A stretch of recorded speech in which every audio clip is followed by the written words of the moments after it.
आयोजक समिति को बहुत बहुत धन्यवाद जो उन्होंने मुझे मौका दिया, और ख़ास तौर पर विशेष धन्यवाद शिवांश त्रिपाठी सर को जिन्होंने इतना अच्छा आयोजन किया। मैं आपको एक हास्य कविता सुनाना चाहता हूँ जो मेरे और शायद आप सभी की ज़िंदगी में ज़रूर घटित हुआ होगा।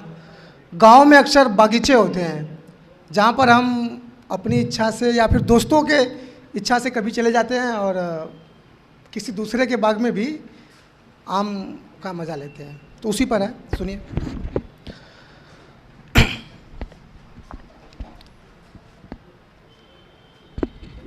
मैं छोटा सा अटखेला सा जिद्दी व अलबेला था, बात बात पे लड़ जाता, हर किसी से मैं झगड़ जाता।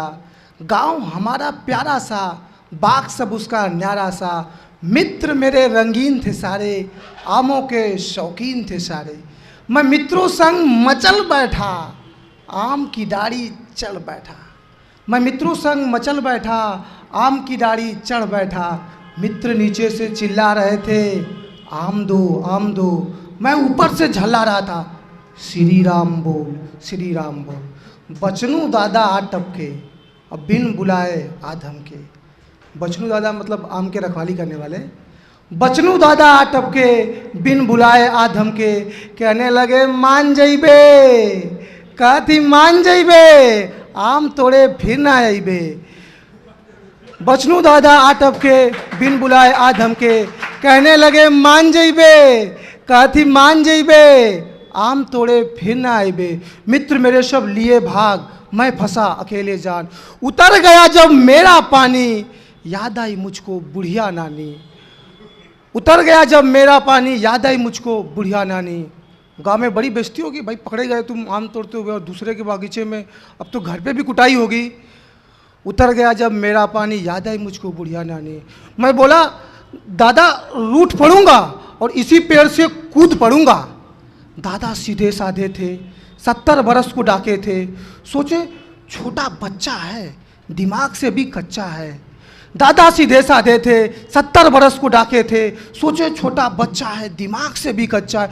बोले मुन्ना ठहर जो, धीरे से उतर जो।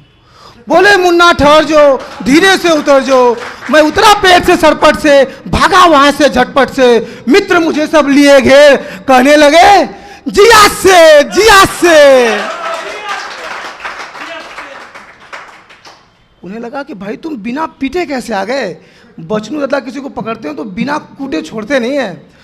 मित्र मुझे सब लिए घेर, कहने लगे जिया शेर जिया शेर। मैंने मित्रों को तेज से डांटा, छा गया वहां सन्नाटा। सबने मानी चूक हो गई, बहुत बड़ी भूल हो गई। सबने मानी चूक हो गई, बहुत बड़ी भूल हो गई। उन्होंने कहा ऐसी गलती फिर न करेंगे, आम पर चढ़ाकर तुझे न भगेंगे। पीटेंगे तो सभी पीटेंगे, वरना आमों का मजा लेंगे। धन्यवाद। एक और भी रस की रचना है मेरी, जो युवाओं के प्रति है और भारतीय सेना के प्रति है, जो हमारे लिए, आपके लिए, इस देश के लिए। और गाजीपुर की धरती को शहीदों की धरती कहा भी जाता है, इसलिए मैं एक बीर रस का जरूर पढ़ना चाहूँगा, अगर इजाज़त हो आपकी तो। आगे बढ़ो युवा, ये पथ तुम्हें पुकार रहा। निर्बल कर दो उन विचारों को जो दिल से तुम्हें डरा रहा। झूठा साबित कर दो उन्हें जो हंसी तुम्हारी उड़ा रहा। इस युवा पीढ़ी को निर्बल आवारा धिक्कार रहा। आगे बढ़ो युवा, ये पथ तुम्हें पुकार रहा। झूठा साबित कर दो उन्हें जो हंसी तुम्हारी उड़ा रहा। इस युवा पीढ़ी को निर्बल आवारा धिक्कार रहा। वो भूल गए हैं कारगिल बॉर्डर पर, खून युवा बहाता है।